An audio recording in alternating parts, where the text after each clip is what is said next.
Irisha, what are you learning? Patrick, this is still a very active scene, and we don't know much information at the moment, but what we can tell you, there was some type of fire here at the South River Market. Public work crews are bringing the snow from downtown Roanoke to this parking lot here at Washington Park. The fire destroyed this car that was supposed to be donated to Roanoke County Fire for training. It also destroyed employees' tools, and even this toolbox that was purchased just a few days before the fire. The plays range from 20 cents to $15. All you have to do is put your money card, or your cash inside the machine. Then you need to pick your 3 races. Working out your mind, body, and spirit is one of the goals the YMCA here in Botetourt County wants to accomplish with this new facility.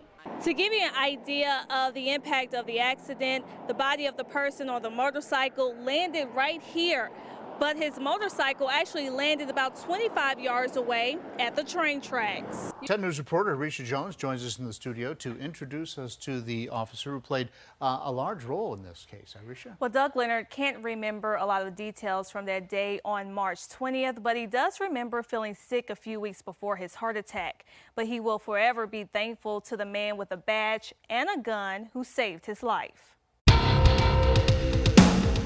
We're not able to see much where we are right now, but just beyond this bridge and the trees, you can see where multiple crews are still on the scene right now, searching through the rubble tonight, and they could be out here late until the night. They're still trying to figure out what happened and what led to this massive explosion.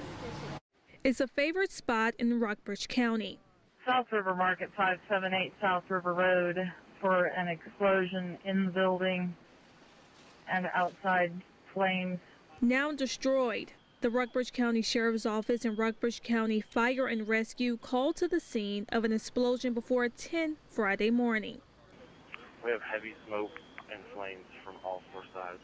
Ryan Clark lives nearby. He was heading to the store when he felt a big boom and shot this video. And all you could see was probably an 80-foot tower of flame and smoke going everywhere and debris everywhere. And by the time I got to the tracks there, you could just see it was just utter devastation. He says the explosion shook his truck. You kind of got uneasy as you were driving by. Investigators are still trying to determine the cause of the explosion. We've transported four patients to the hospital via ambulance. From the scene, we're still concerned with some possible victims inside yet. That's not confirmed at this point. The names of the victims are not being released at this time.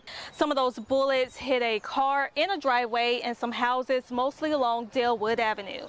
Had it penetrated all the way through and through, there's a good chance that it could have hit my husband. Bullet holes lined the side of Rhonda Bell's Dalewood Avenue home after shots rang out early Saturday morning. One had went in through the basement window and lodged through the back wall, and then one went in between the porch and the bedroom window in the front. The bullets too close for comfort. Bell says she had just arrived home around 2:15 after finishing her shift at work. I was getting ready for bed.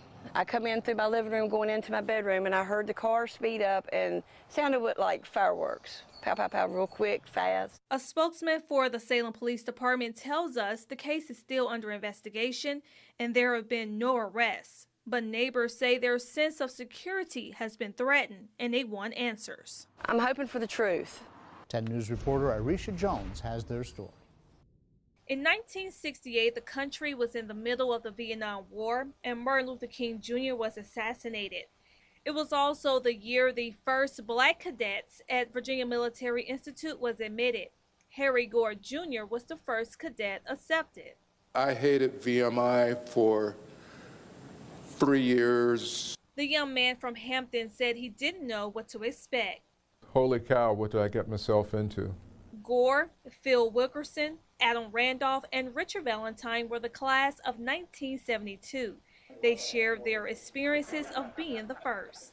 They treated us the first year equally badly, but I say that in a good way. VMI was the last of the 4-year public colleges in Virginia to racially integrate. I didn't even realize that VMI didn't have other black cadets. Richard Valentine came to VMI to study engineering. He was also a football player all 4 years. I could see opportunities opening up, and coming here allowed me to pursue that dream. Gore says he learned how to get along with people from different backgrounds at the Institute, and there was no time to think about race. There was no white and black. We were just rats going through the same thing. The 5th cadet, Larry Foster, died in an accident. A chair was left empty on the stage in his memory. In Lexington, Irisha Jones, 10 News, working for you.